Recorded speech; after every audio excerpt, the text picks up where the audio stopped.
Okay, so we're going to finish in today, and you got all this information, okay? We're going to finish with what Mexico is doing. And one of the things that you will realize right now is why is it that the Mexican candidate didn't win the WTO? Did you know that? Yeah? You were aware of it? Okay, so why? Why did he lose? What do you mean you don't know? You're an international business. You should know all these things. Huh? So pick your victim. Yeah. Okay. Well, I was hearing this morning that a Brazilian guy won, and it's kind of ironic because Brazil has been a bit protectionist in its political policies. So it's weird that he won. Maybe, I don't know, maybe the world wants to be protectionist again after crisis. Okay, so that's a good position. The world wants to be protectionist.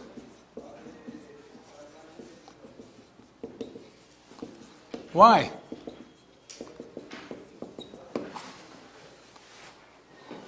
Since you are in such a nice suit, have you ever seen him like that before? No? Huh? Why? Because nowadays people are realizing that such trade liberalization brings a lot of bad things, such as pollution and... Oh my God, we have one of those guys here. Pollution. You mean, is trade liberalization that brings pollution?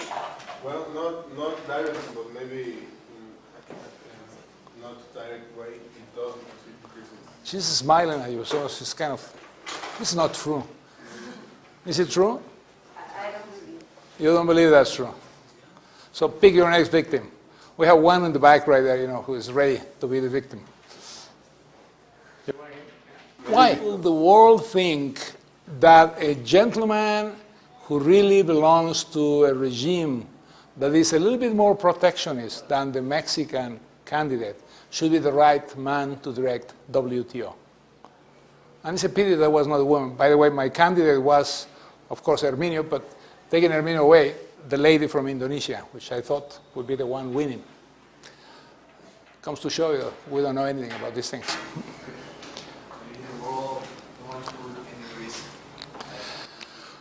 Okay, so think about carefully what we're talking about right here. We're talking about the organization that has how many countries? How many countries are there in the WTO? More than 180. More than 180? Flunk. So, should we bring down his degrees? Is his grade? Yeah? 2 points below.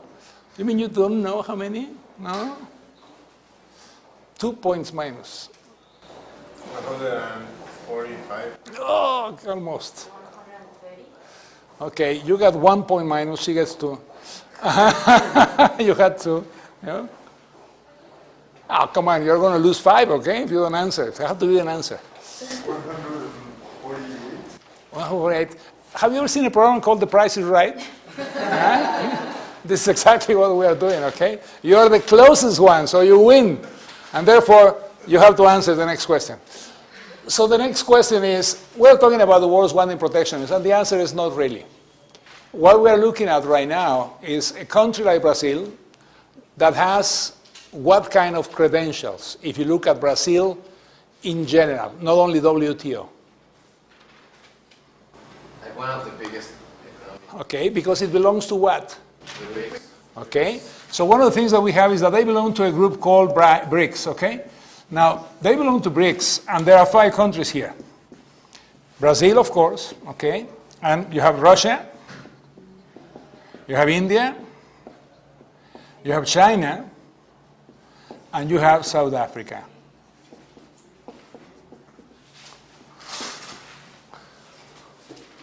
Ladies and gentlemen, we are not talking who's the most competent person to lead WTO. We're talking international politics, okay? And if you're going to be business people working in international business, you have to understand international politics.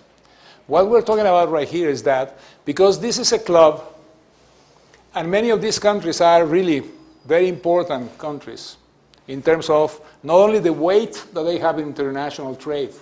China is a big example, India is another example, but also you have South Africa. And therefore, what you are going to be witnessing very quickly is South Africa probably mobilized the African countries. And since we're talking about a couple of 159 countries, what we're talking about here is how many African countries are there. And if we have around 35, 40 countries, depends what definition of Africa you use, okay, whether it's the whole Africa or just below, what people call, South Sahara or all Africa, then you know that that block of countries is going to be in sympathy with South Africa's position, and therefore with the BRICS position, and therefore with a candidate from the BRICS country. Okay? And yeah, of course, we are the candidate of who? Oh, we are the candidate of... Yes, but not only the US. We are NAFTA, yeah?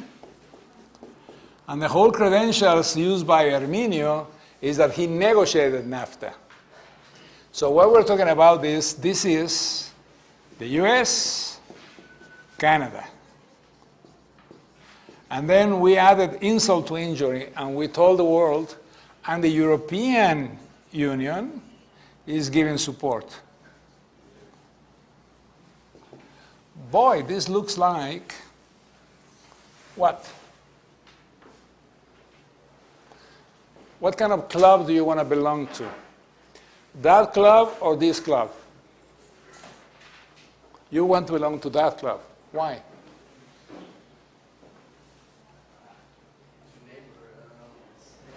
I don't know. You said that, but why?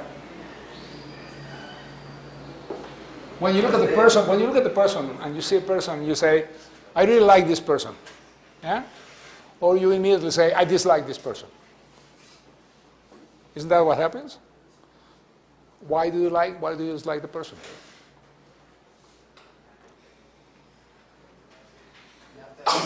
Salud. If we go outside, and the first person that goes by, I'm going to ask you, do you like or dislike that person? And then you're going to say, I like the person, okay? Well, it depends. But let's say, why? And then you start telling me, why? Because it has a nice face, this, that, whatever.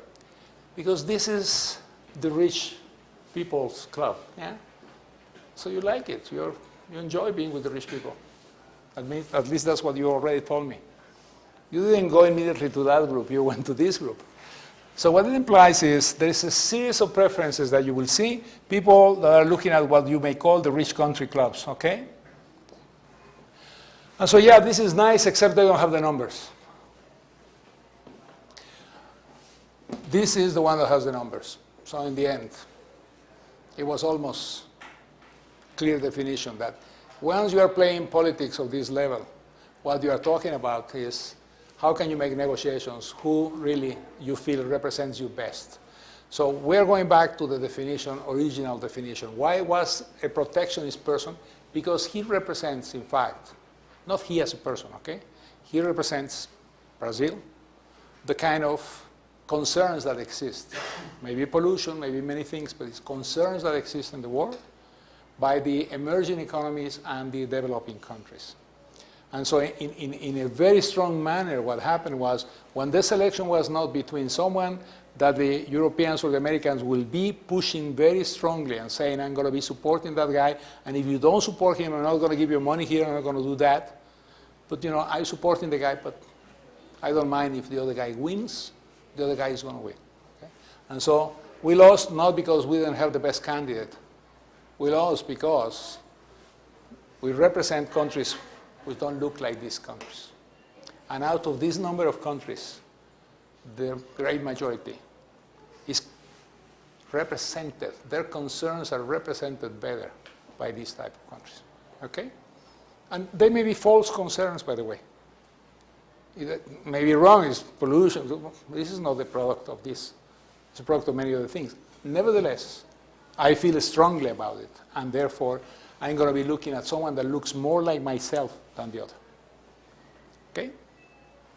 Now, why is it that the other countries, I'm going to give you the word, why is it that the other countries don't care?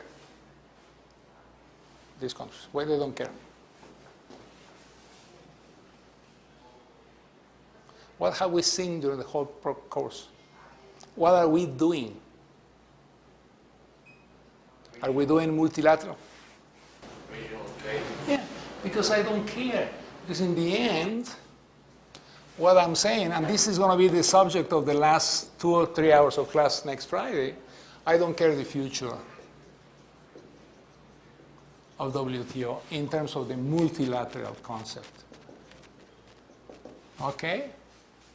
What I do care is whether I can continue to do my regional trade agreements. And since we already took the decision for the past 10 years that regional trade agreements make more sense than a multilateral trade agreement, we're all moving into regional trade agreements. Therefore, in the end, we don't really care much, because what it implies is WTO will continue to be something significant if they can really finish the Doha round. For them to finish the Doha round, it requires a true conviction of everybody that multilateral trade agreements make more sense than regional trade agreements. And what we have seen for the past months is all of us are now going into regional trade agreements rather than a multilateral. But it is the wrong direction. It's not something that will be good, but I don't understand that. I don't understand that. And therefore, what I understand is I feel more protected by regional trade agreements than by a multilateral trade agreement, which is exactly the opposite of what people should understand. Okay? You have a question? I didn't understand what you meant by they have the numbers. No. How many developing countries are there in the world? How many emerging countries are there in the world? How many developed countries are there in the world? Organization for Cooperation and Economic Development, see, or OCDE. This is the Rich Countries Club. How many countries are there in the OECD?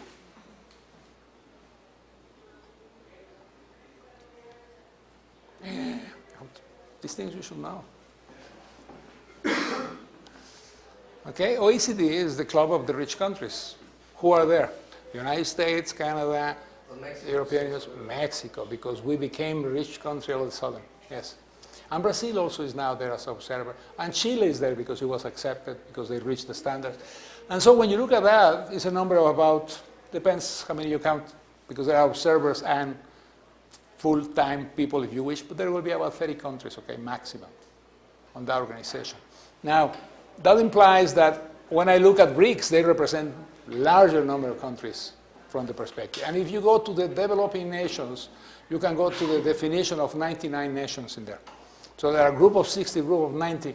Those are groups which are very important, because what you have in WTO is one country, one vote. Which, precisely because it is one country, one vote, should be sending the message that no one can impose on that organization things that the members of the organization don't want. And therefore, Herminio should be the director. Tough luck. It's kind of depressing, but this is the reality of the world. Question? So let's go back here then. Mexico then decided finally that we're going to be moving into a free trade approach. And what we discover, just like everybody else, is that it makes more sense to go into free trade agreements on a regional basis rather than continue to go for the overall multilateral type of program. What we know are three things is, what am I interested in having? I'm interested in having a free trade agreement. And we already discussed what is the advantage of a regional trade agreement, what will be the consequences, how we're going to define it. But the other thing that we also got into is something called Reciprocal Investment Promotion and Protection Agreements, so-called RIPAs. And what is this?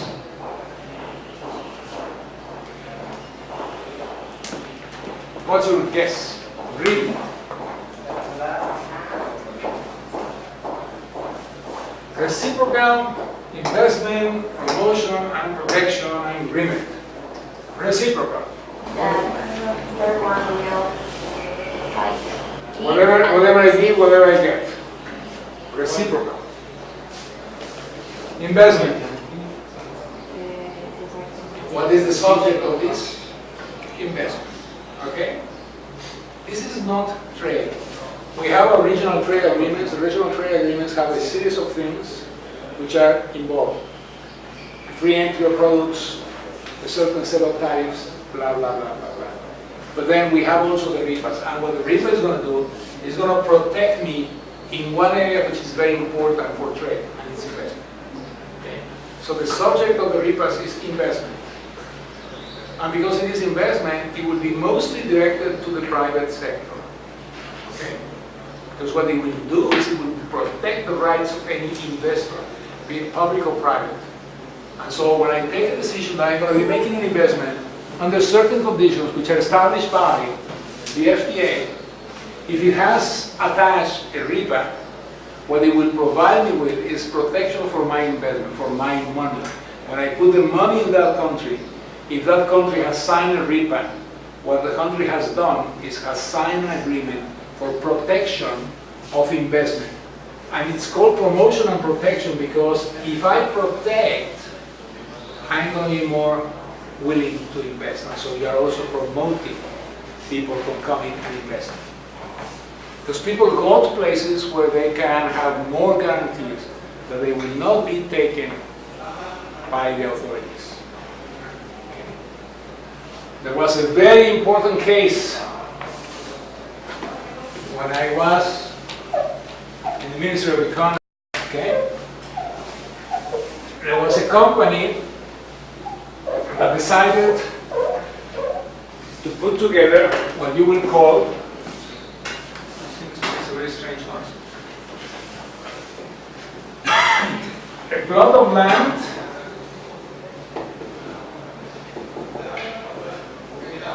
to dispose of, it was not radioactive, it was polluted.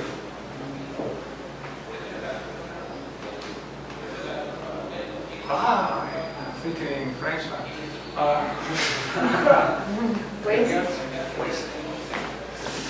Waste. This is what happened to the travel. So, from the perspective of this thing, what we're talking about is this is a company that had the rights to dispose of waste. And all of that waste had some kind of contaminants. And therefore they could come and they could dispose. They would process and they will then deposit and they would close. This was in a town very close to my hometown, San Luis Potosí. Okay?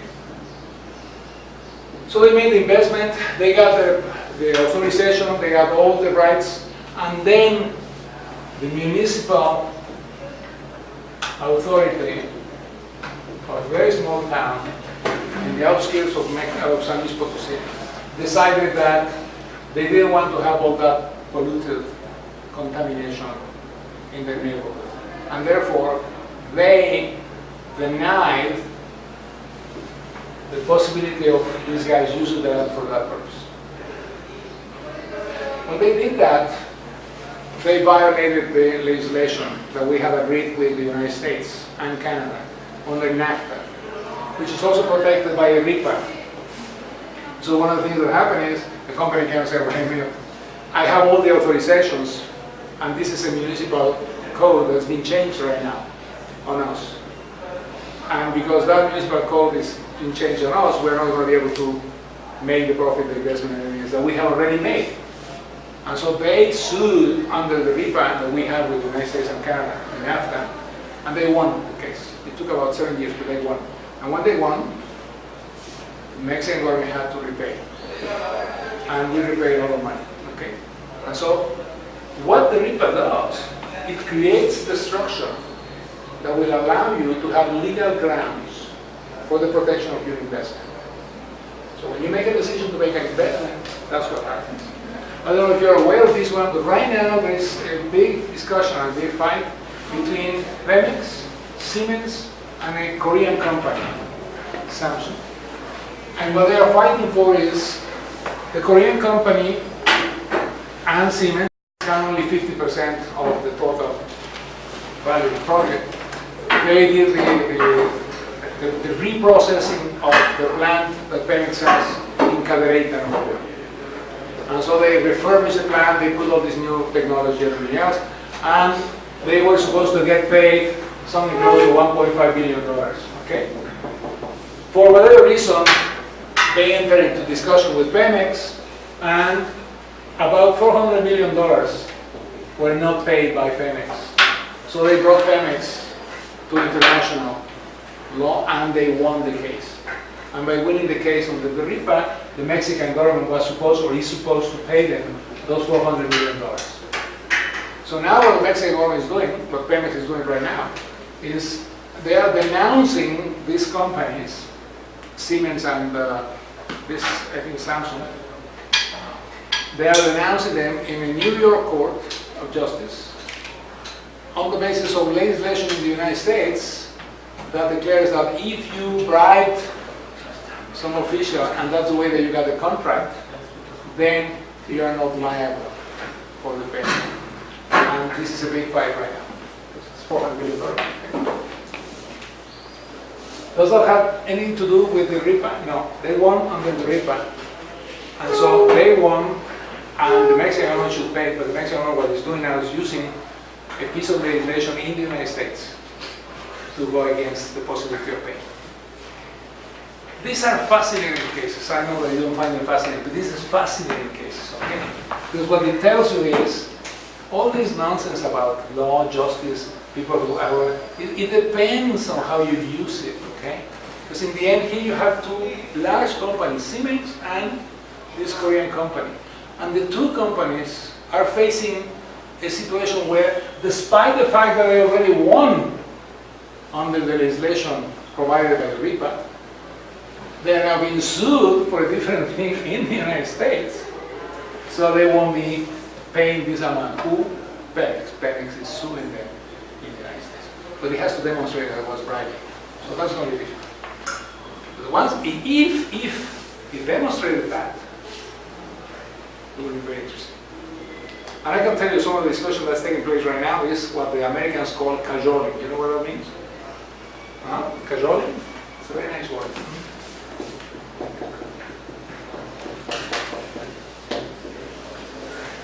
Cajoling is pushing,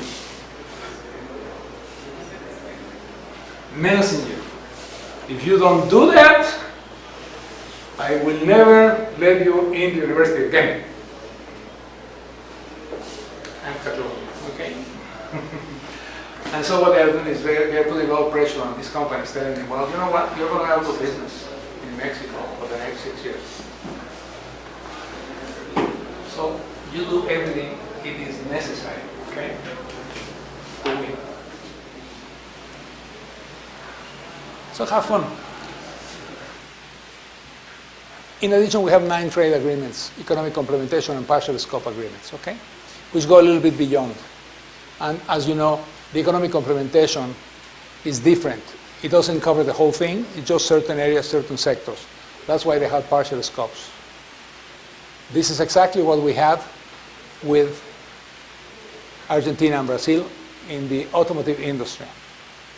Okay? There were partial scope agreements, economic complementation.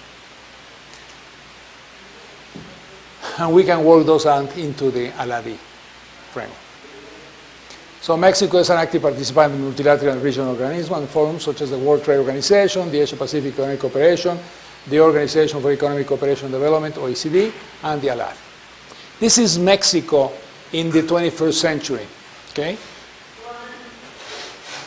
How many agreements do we have? Well, if we look at country by country, we have bilateral initiatives with Argentina, Belize, Bolivia, Brazil, Colombia, Costa Rica, Cuba, Chile, Ecuador, El Salvador, Guatemala, Honduras, Nicaragua, Panama, Paraguay, Peru, Uruguay. Everybody and his sister, yeah? We have become a very open economy. We have become a true believer in trade. But the fascinating part of we believe in those things is that the concentration of our trade with one country, or if you want to put it better, with two countries, represents almost 90% of the total trade of Mexico. So even though we are a very open economy, in fact, 90%, 88, 87, depends on the year, is trade that we do with Canada and the United States. So there is another mistake that people use continuously, which is you want to diversify trade. You want to diversify countries. And the answer to that is yes, you can do that. But why is it that Mexico does not diversify? Why do we continue to work with the United States mostly? It's stable trade agreement, so we don't need more if we are in a cooperation.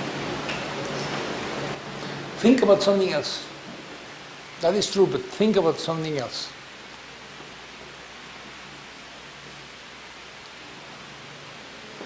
You are an American company. Your name is Chrysler. Also, it is a good point for example, for the labor force for US. So your name is Chrysler. Why would you do it? What do you do if you're Chrysler?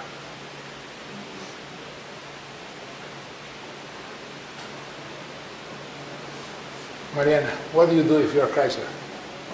I have a very enthusiastic person raising his hand there, and we're going to take his. Well, if I'm Chrysler, I set up a factory in Mexico with kind of a skilled labor force in that area, and then sell it to my market, which is very big. And you will do exactly what you were saying, which is I'm going to be taking advantage of what? A little wage. The fact that there is a differential in wages between the United States and Mexico will provide me with a competitive advantage if I can build the car in Mexico. Because the tremendous cost that I have if I build it in the United States will be reduced. Therefore, first decision is to do what?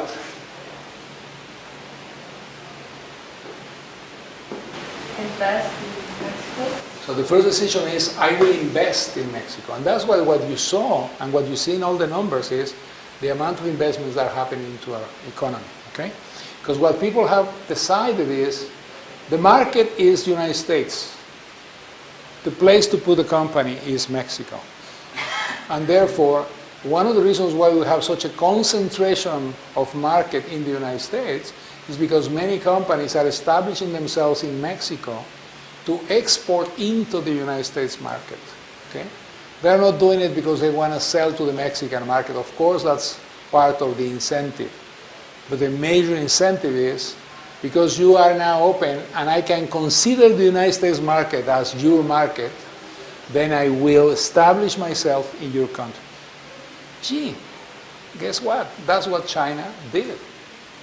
China provided all these zones, special economic zones, where you can establish your companies, make the investment, bring inputs from several parts of the world, process them in China, and then re-export to the rest of the world. In the end, I hope that what you learn in the course is what we saw in one of the WTO videos. Things have no nationality. Okay? What's happening in the world today is what is called the chain of production. How do I link production in ways that will allow me to have the best quality product at the lowest possible price? For what market? For the world. Now I can sit here and say, but the best market for me right now is the United States. Fine. And so the question for many of our people here, which they never ask, and it's very complicated to try to convince people, is look, it's not a question only of diversifying markets. It's a question of diversifying products. It's not only how you diversify markets, that's important, yes. But the United States market is such size that if you diversify products, you still have a long way to go. And what I find amazing is why people don't think the following. The Germans understood that they will come, they will make an investment in Mexico, and they will export into the United States market. But the Mexicans do not understand that we can substitute imports the United States has right now as possible products that I can produce in Mexico and sell in the United States.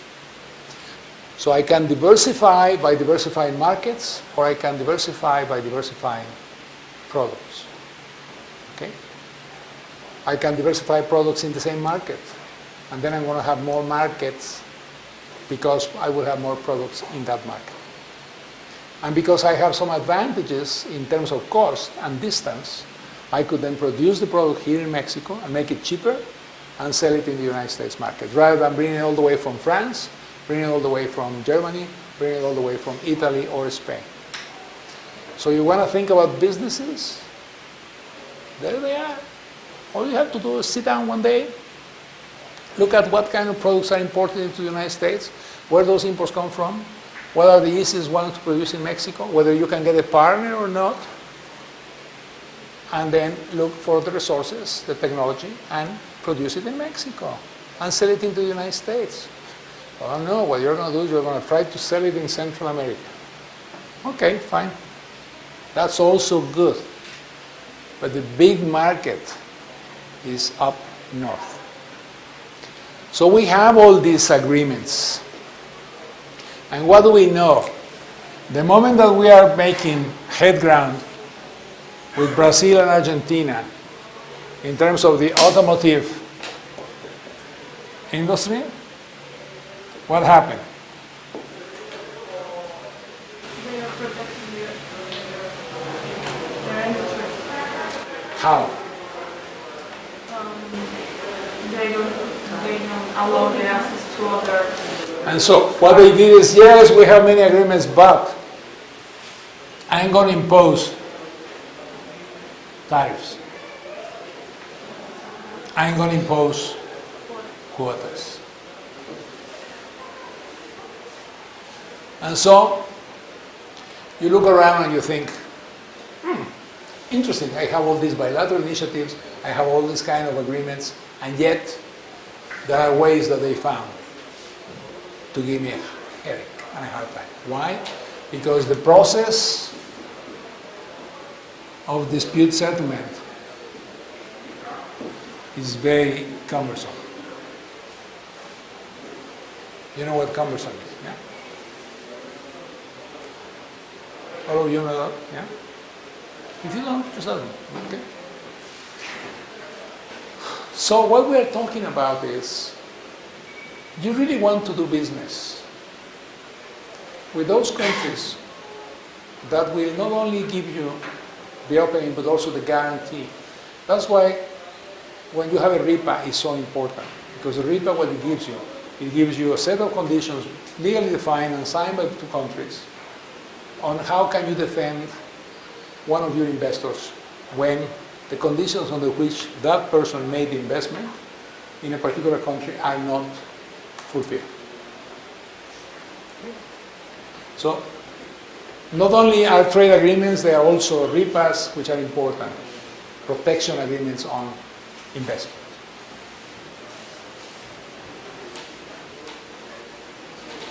That's why you need lawyers. Yeah? By the way, it wouldn't be bad if you studied some courses in law. I don't know how many you take, but it would be bad.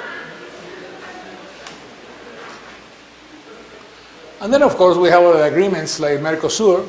As I mentioned, we have an Economic Complementation Agreement 54, and Economic Complementation Agreement 55 with Brazil and Argentina. These are the ones, that's why they are called ACE, okay? You remember that was the word that they used? The RIPA is investment in a financial way or more? It will have to be defined, but it's protection for investments, for investors. So it can be either portfolio or direct investment. Yeah, but portfolio will not fulfill this thing, okay? Because what you're talking about is investments that will make sense from the standpoint of opening a bank, doing other things, okay? And then, of course, there are rules for protection of investments that you do in portfolios. But The Mexican government can come tomorrow and say, you know, guess what? I'm not going to let you take your money, and the only way that you can take your money is in a period of 10 years. Name a country who has done that recently. Yeah. Cyprus. How did Cyprus do it?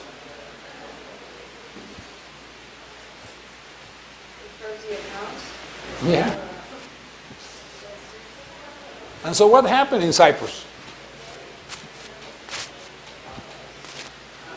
They were supposed to do this, raise money for the IMF to support them in their developing. So they just, First round approximation, what did they do? You have to solve the problem because you don't have enough money. How do you did it? They charge high prices to the money in the bank. Yeah, but how?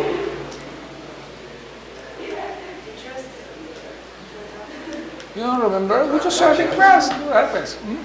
Transactions. So what I did is first I froze your accounts, yeah? Which is great. Here you have a person who has his money and puts the money in the bank because that's the way that will be protected. Next thing he knows or she knows is my money is not mine anymore. I cannot take it. Hey, wait a minute. I mean, you know, it was safer in my mattress. You told me it was safer in the bank, not in my mattress. And I found out that it was safer in my mattress and not in the bank. Because all of a sudden, by the definition of one authority called the central bank, they decided that all the accounts were frozen. So you cannot take money. Fantastic. Second rule, we need a bailout. And since we need money and we cannot generate more money because we have already taxed our people as much as we can, we're going to be taxing all the people who have money in the bank. And so what we're going to be doing is we're going to be taking a certain percentage.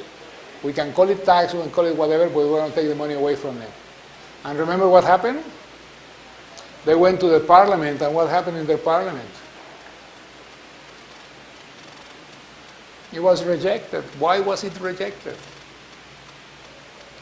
Because it was affecting everybody and his brother. Yeah?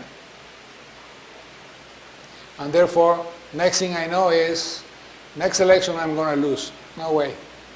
So it was not approved. It was not only dumb, it was not approved. Okay?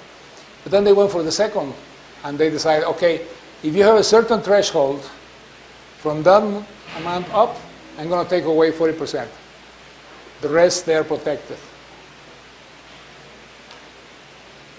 Now, guess who was in that threshold in larger numbers than Cypriots?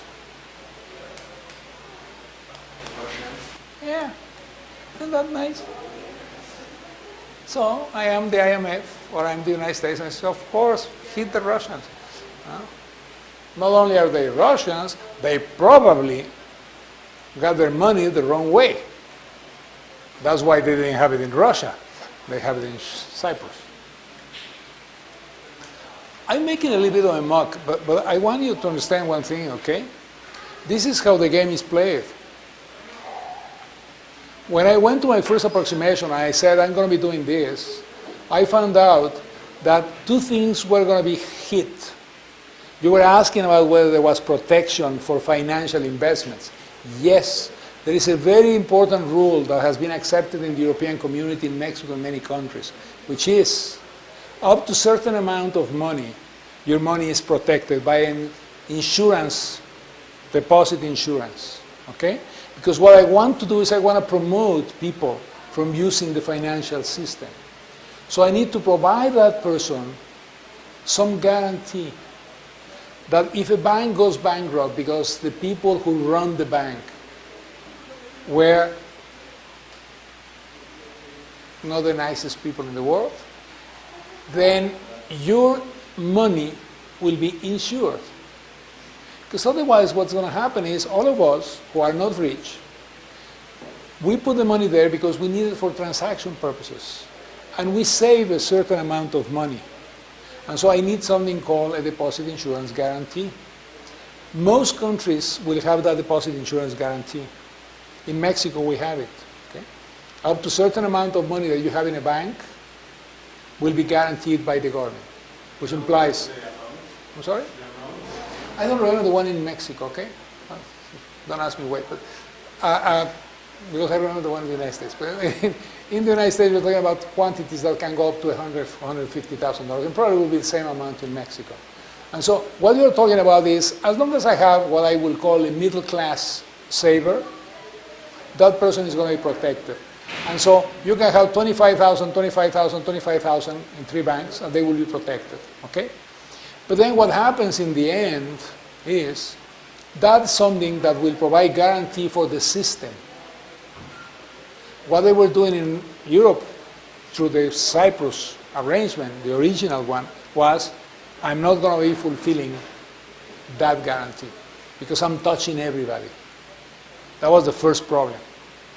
The second problem, why was it a problem? Because then the financial situation in the rest of Europe would have been non-trusted by people.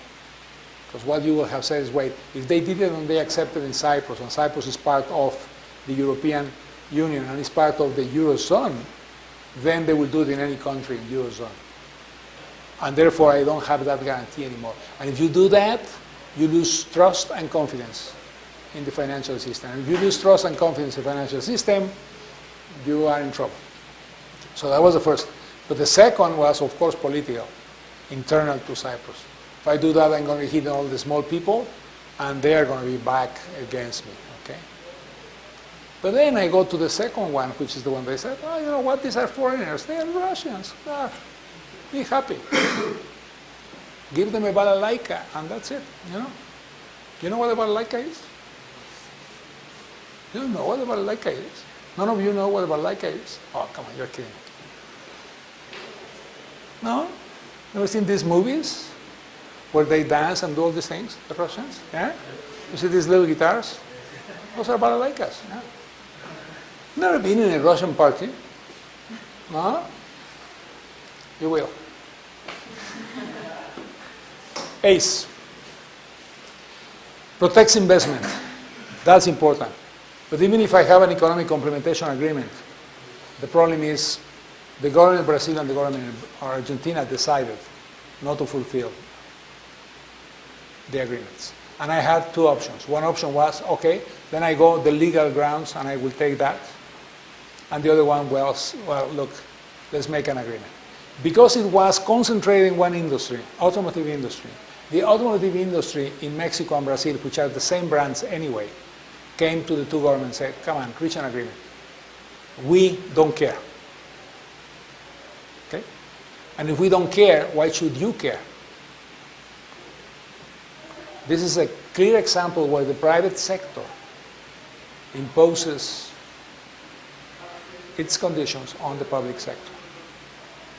Do you follow that? Okay, this is important because many times people say, well, it's the public sector. No, in this case, it was the private sector coming and saying, look, no fight. Any fight is even worse than what we are going to be getting, so don't worry. We'll play with the numbers. I have an installed capacity in Mexico, I have an installed capacity in Brazil. Let's not fight for that. Okay, we have also regional initiatives. Latin American Pacific Alliance, Latin American Pacific Basin, free trade agreement with Central America, and we have also now the TPP with Asia. Okay? What else?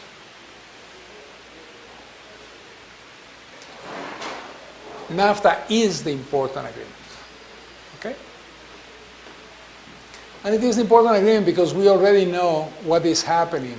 And what's happening is it has stimulated investment, it has stimulated trade between Mexico, the United States, and Canada, particularly Mexico and the United States. Okay?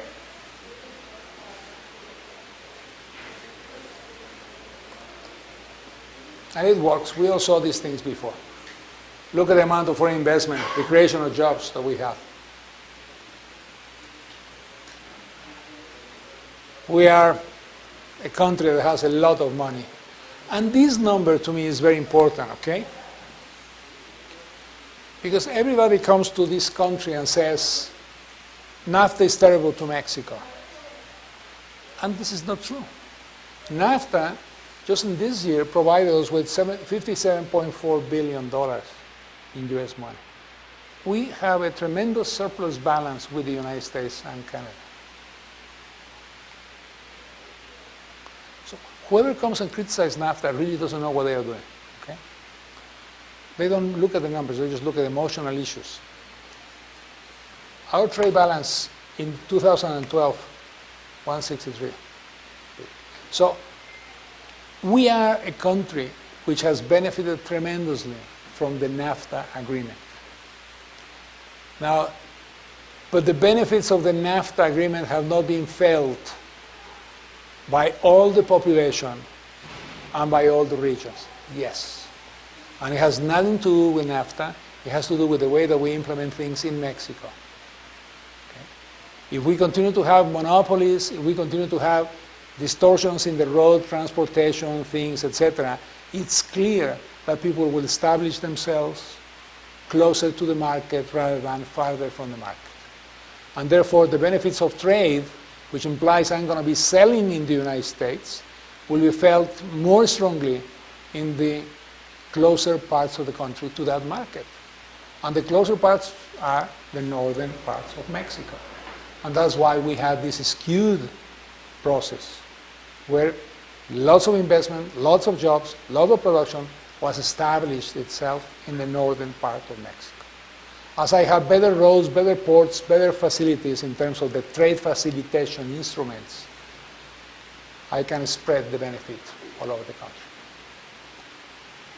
But then what happens with the money? Well, yeah, we are a country where many people are looking for jobs. How many jobs were generated last year in Mexico?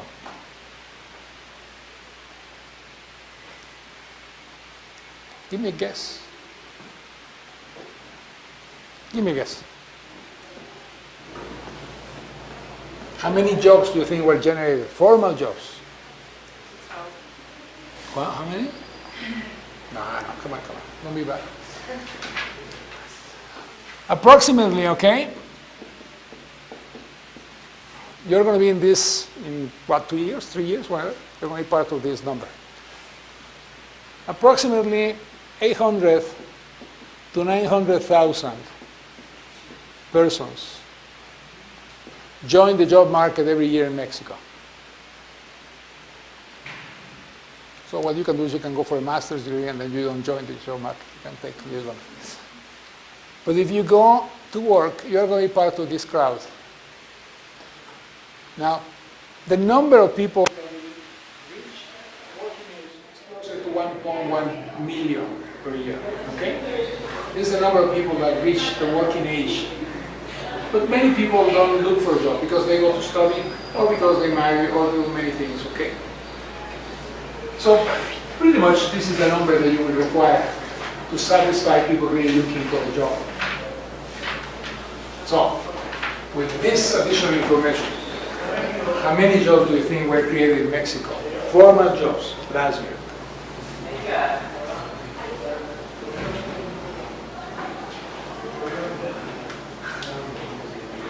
Give me a number. Like this one? A number like this one. If you only created 2,000 jobs, you're talking that you have left without a job how many people?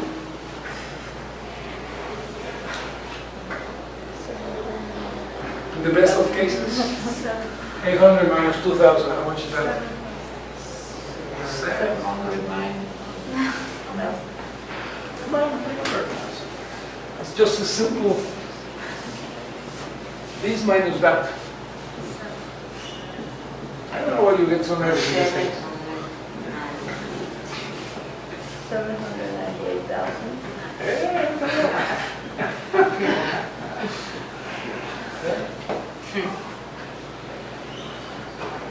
Thanks to your formula, you have created 798,000 unemployed people. How many do you think that we really generated last year?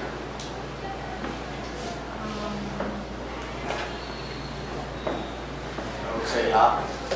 half. What is half? 450,000. Okay. Boy. Cling, cling, cling, cling, cling. You win. We generated the 450 and 500,000 last year. What is the implication of that? The implication of that is we have, let's use the lower number, 800,000 people. If I only created 450, that implies how many are looking for a job? 350,000. Let's assume that this has taken place for 10 years. How many people are looking for a job? 4 million.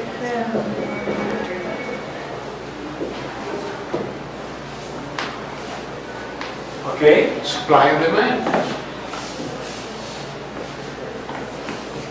What's happening with supply and demand? I have my curves. Which one is supply, which one is demand? Supply is a Supply is the people, okay. And what is demand? jobs. Demand is the industry, yeah? And so what I'm saying is, in fact, this line keeps going this way, and this moves very small. And so what I have, every time more and more and more, is a pool of unemployed people, which either I send to the United States to become an illegal alien, I call them undocumented workers, or are going to be looking for jobs in Mexico. What's going to be the price that they can command for their services? In other words, wage. Less than the minimum wage. Yes. And so what we are seeing right now is the balance of the labor market in Mexico. If this continues for many, many years, two things are going to happen in Mexico, well, three things in fact. One is a lot of people go looking for a job in the United States, which has already been happening. A lot of people go into the informal market, because that's the only way they can get a job. And a lot of people are willing to work for low salaries. Okay? Now, this is not the full picture. You have to go to what we call segmented markets and do what happens in every these things. You happily are part of a segmented market. You should be happy because of that. Because what it implies is people with your grades and qualifications are not plenty in Mexico. Because of that, you're going to have a strong demand for your services, and you can command a higher salary and a higher price in the long run. But the rest of the people are not. And so what happens is, despite all these things that we are talking, we need to bring this number from 450 to at least 8 to 900. Even if I do that for 1 year, I'm going to have this stock of people already looking for a job. Okay? So the problem of unemployment and this disequilibrium with the labor market in Mexico is not going to be solved in less than 10 years, I can assure you that. I was hearing that with the economic reform coming up, they were going to talk about the informal market. I think it has to do a little bit with this, but do you know what is it concisely that they're going to do in the reform to fix this? In the labor market reform, the one that was approved, you can use now part-time people, and that will help you, because sometimes you need people for periods of time, but not for a permanent time. But if you have to hire them and then fire them under the legislation that we had before, it was very expensive. And so it's making it flexible. Everything that was, well, not everything by the way, it was modified. Everything that was originally proposed was, how do I flexibilize the market so that they can use young people, they can use women, they can use people that are willing to work for periods of time without creating a contract relationship that will force the company to provide all the benefits that a normal worker gets. And if I can do that, then I will reduce the cost of labor. And by reducing that, more jobs will be offered in the formal market. Because the key question is, why is it that our unemployment officially is 4.5%? Because lots of people work in the informal market, and when they are approached by the guy who asked the question, have you worked in the past week? They say, yes, because they do have a job. They are the ones who are right there in the corner selling tacos or doing this or doing that, and they have a job. It's a very unproductive job, but they do have a job. And so the problem that we're facing is, this is the formal market. And these people must be somewhere, and they are working in the informal market. And what do you think, like, is the reason for like such a low unemployment? Like, why they cannot For such a low unemployment? No, I mean, why they cannot create like more jobs? Because you have lots of restrictions. Because if I want to hire someone, I have to pay them social security, this, that really increases the cost of labor. And so unless I am in a very productive enterprise, I won't be able to pay for all of that. Just to give you an example, a professor in this university, I pay 1 peso as a university to that person, and I paid about 58 cents in all the things that we provided with, retirement fund, this, that. Okay. And so the person is not costing me the peso that I pay them, it's costing 1.58. Now, of course, people don't see that. Neither the one who gets the money, nor the ones who look at it. It's very expensive. Yes, it's very expensive. That's why most universities don't have full-time professors in the numbers that we have. They have part-time professors because they are cheap. They are cheap because I only pay them per hour worked. Okay? And so on. But if I give that person 4 classes, then that can be construed as I'm a full-time professor. And automatically that person can come say, you know what? I am a full-time professor. Give me all the benefits that you give to a full-time professor. But like for us, if once we finish, like I think we will be capable, we have like a lot of good formation and everything. So like, I mean, I can demand for that if I want to, right? Like if I of course, I think I would want like the best job. You're part of what's called a segmented market, okay? So what's going to happen is that this is not your market. In your market, there are very few supply and there is a huge demand. And therefore, you can command a higher salary. Okay? The skills you will have when you finish are not equivalent to the skills that a person who has no education has. And therefore, as I become more technified, as I go into this type of businesses, okay, I generate jobs which are well paid, but for which I don't have the people trained. And so I have one market, your market, where you will be better off than the overall market of the economy. So yeah, you can go and say, I'm not working unless you give me this. Yes. That's why your professors can tell, I want this, but you have to give me all these other things. Because otherwise I don't get a good professor. As a university, I won't get a good professor. And do you think like how would it be like in 10 years? Would there be more? If we keep going this way, worse. Okay? That's why we need to make flexible arrangements in terms of job. Whatever you are listening about reforms is exactly this, is how do I create more flexibility in the labor market, in the financial market, in many markets, which are with so many rules and regulations that they make it almost impossible to set up a business, to hire people, to pay, and be competitive. Okay? And so people say, well, close the market then.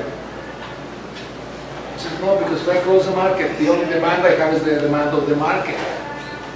And my market shrunk from a large market to a very small market. But this is very difficult to make understand to people. And so they are going to tell me things like he said. oh, this is creating pollution and it's giving you this and it's because they don't see the big picture and many people don't want to see it. If I belong to the labor union, to the teachers union in this country, and I'm telling you that I need to make a reform so that we can train our kids better. But you already have the job and you already know that you don't have the competence to pass the test I'm going to impose on you. What is your destiny?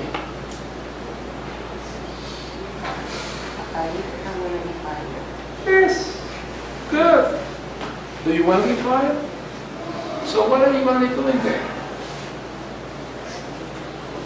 What do you think you will do?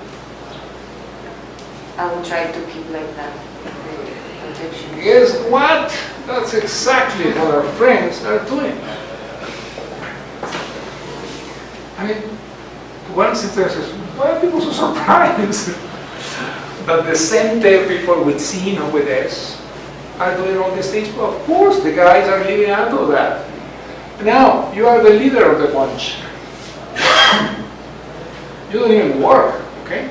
You are the leader. I can bet you that the leaders of these groups do not teach. Okay? And so since they don't teach, they have a great life. But the problem is, they can do that because below them people are saying, yeah, but if I don't have these guys who are defending me and I don't go and defend that, I'm going to lose my job. And so what I need to do if I want to make the reform is I'm going to have to go to you and say, no, no, no, you're not going to lose your job. We're going to find a way that you will be trained and you will remain. Okay, don't worry. But you need to be trained. And then you say, gee, let me see, I'm 54. Am I going to be trained right now? Yeah. So what do you ask for? This has nothing to do with this anyway. What do you ask for? If you're 54 and you're going to be retrained and you're going to be these things, you're going to be asking for two things. The first one is, this is unfair and therefore I will not accept it. But the second is, in addition, for the young people who are coming out of school, what will you ask for that?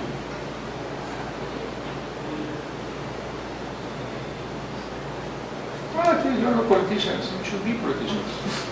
We train with the same, with more skills. Yeah, you said, give them a job.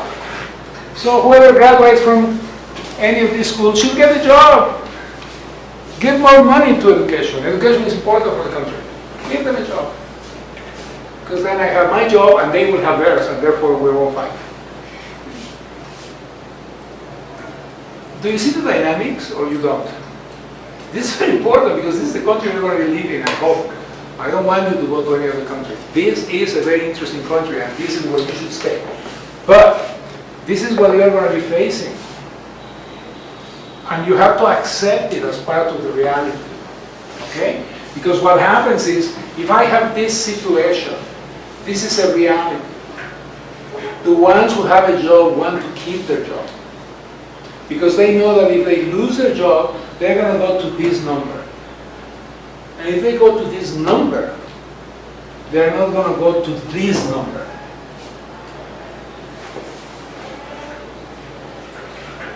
So despite the fact that my wife does not agree with me, okay, I understand what they are doing. And she gets upset. And rightly so. But this is the reality.